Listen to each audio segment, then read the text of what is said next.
welcome back. Thanks for taking the time to join me today. I've got a very exciting puzzle for you, which is Undercover. This is designed and made by Phil Wigfield here in the UK, so he hand makes all these himself in his workshop.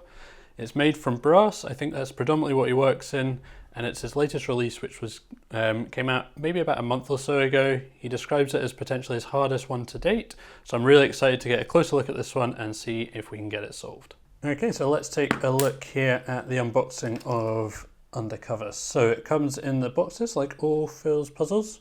It's pretty heavy. I don't know exactly what this weighs, but it feels super hefty in the hand, and it comes with this little instructions. So it says, Undercover, thank you for purchasing Undercover. The aim is to uncover the inner core from the outer core. The puzzle requires no force. Once disassembled, study the mechanism closely before reassembly so that the puzzle is not trapped forever. Each puzzle is handmade, so you may see some slight machine marks which aren't able to be polished out. I hope you enjoy your purchase as much as I have enjoyed creating it. Cool. Okay, so the puzzle itself, let's have a look. So just on here, we've got Phil's signature etched in there. We've got the outer cylinder here that we're trying to separate from the inner cylinder. The inner cylinder seems to spin freely in both directions. There is a little bit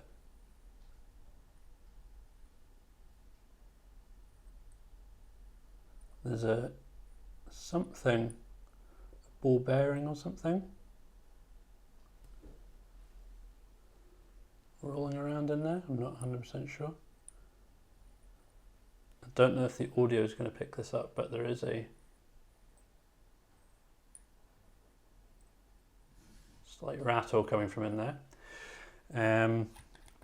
So there isn't really an awful lot to find out on this puzzle. The initial observations. We've got the two tumblers, we've got the few lines here that give it a bit of texture, but I'm not sure if they're relevant.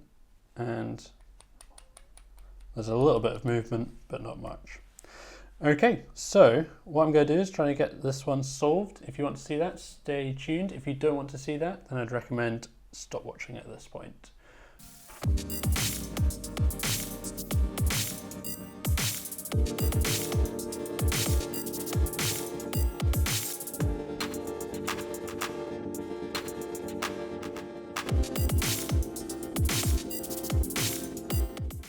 Okay, so first things first, let's bring in the coffeeometer, currently reading full, and see if we can figure out how to separate these two. So I think the clue is in this ball bearing or something in there. So I can hear a bit of rattling around, so I think probably what we need to do is move this ball, or it could be a pin, which is probably locking this in place at the moment. Because it seems to spin pretty freely that way, spin pretty freely this way. So it could be a maze or something like that, perhaps, that we need to try and navigate a maze, perhaps, to try and get through here.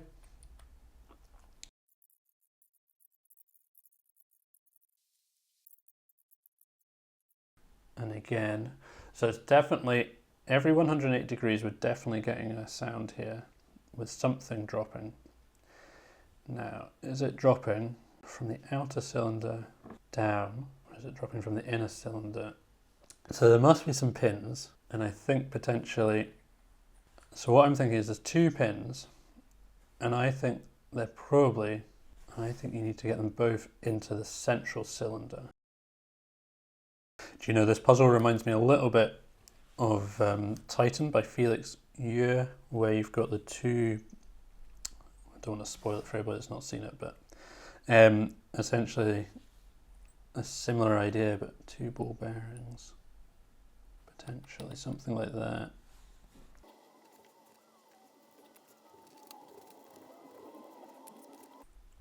So I just don't seem to be getting anywhere with this. Potentially, I still feel that potentially we possibly need to get two pins in there, but I'm thinking you can do like with a lot of spinning puzzles where you use centrifugal force to push pins or balls out to the outside. What's the opposite of that where you want them to spin into the... How you do that, I don't know. Okay, so I've spent quite a long time on this puzzle and I'm really not getting anywhere with it. I just don't... Basically really struggling. So what I've done is I've emailed Phil. I've asked if he can give any hints or clues as to this and not to give away the solution. He's come back pretty quickly and he said, have a look at the instructions again. So let's read the instructions again. So to recap, Undercover, thank you for purchasing Undercover. The aim is to uncover the inner core from the outer core. The puzzle requires no force. Once disassembled, study the mechanism closely before reassembly so the puzzle is not trapped forever. Okay, so what are the clues here?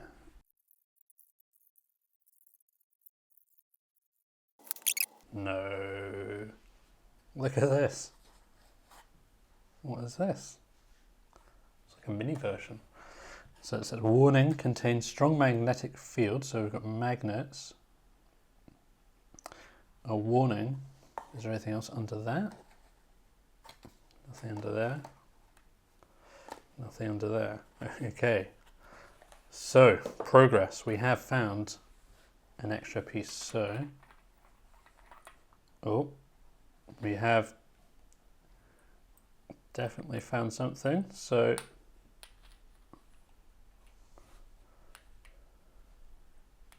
okay, we've got two opposite magnets. So we've got one that is attracted to whatever's inside here and one that is repelling whatever's inside here. And it seems like there's only this one spot in the middle here where it's attracted. And if you have a look at this. So it's connected to the inner core there, and we can manipulate that around so it doesn't seem to get stuck. And I don't think, let's see, whatever it is, we don't seem to be able to take it with us anywhere. We can't direct it in the tube by the looks of it. So it's stuck by the looks of it to that inner core. And when I'm doing this as well, or I could, I can hear a little clicking. So I think, let's see.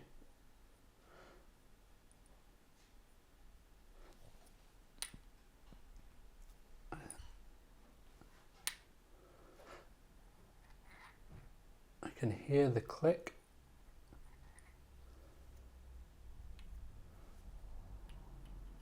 Where is it? Okay, so there must be a reason as well for the two magnets, I guess. So there must be a reason that we've got not just an attracting and a repelling magnet. There must be a reason that we've been given both of them rather than just the one.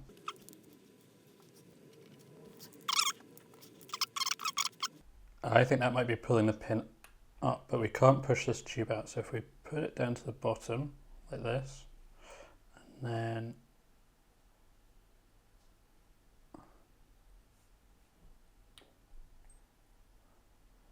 spinning the tube a bit. So if I want this just down the bottom, pins drop down. If we can push that. Oh, look, it's going. It's going. And now it's stuck. So now it's locked in place. We can just about see there is a pin on the top here, but that's obviously not what's locking it in place. Can I? Oh, there we go. Oh, hang on. Whoa. Stuff flying everywhere. Okay. There is a spring. There's a piece stuck in here that use the magnet. There we go. Okay, let's figure out what's happened here. And we've got pins here. Okay, so we've got pins that will fall out there. So obviously that was one half of what I was hearing as you rotated it. And then the second pin here, there's a hole on the other side, and I'm guessing that was the spring was in first, and then this piece on top, and that's pushing that little pin. So the spring in there pushing that pin out. And then if we have a look inside the outer cylinder here, you can see these lines actually correspond with cutouts on the inside. So I guess that's where all these pins are sitting. So these ones,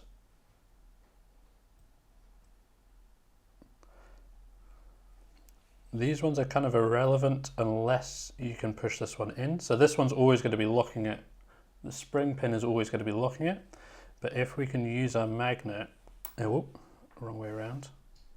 And I've just fired the spring somewhere else. Okay, finally got it. So spring goes in here. This piece goes in here. And then if we can repel that with the magnet, we can push that back inside. And obviously with the other pieces, you're going to need these pieces to be positioned at the top. Otherwise, these pins are also going to slide out and then cause you problems as well. So you can't just push this one in at any point. It needs to be pushed in directly underneath so that these pieces will also be sitting flush. Okay, let's see if we can reassemble this then. So push it in like so, and then halfway around. Which one is it in? There we go, back together again.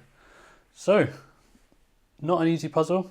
Got stumped there for a little while, but with that help, managed to get it solved. Definitely pretty fun, pretty playful.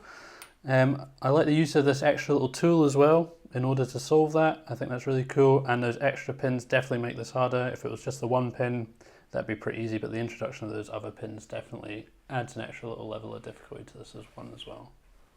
Okay, and as for the coffeeometer, it's not even any longer with us. That was finished a long time ago, so solution time for this one was, I don't know, but quite a long time, with a bit of a wait in between. Okay, so there it is, Undercover. A little bit of a sneaky step to this one, and obviously getting stumped there for a little bit before I got some help, but once I got that help, not too difficult to solve this one. Didn't take too long to actually get there.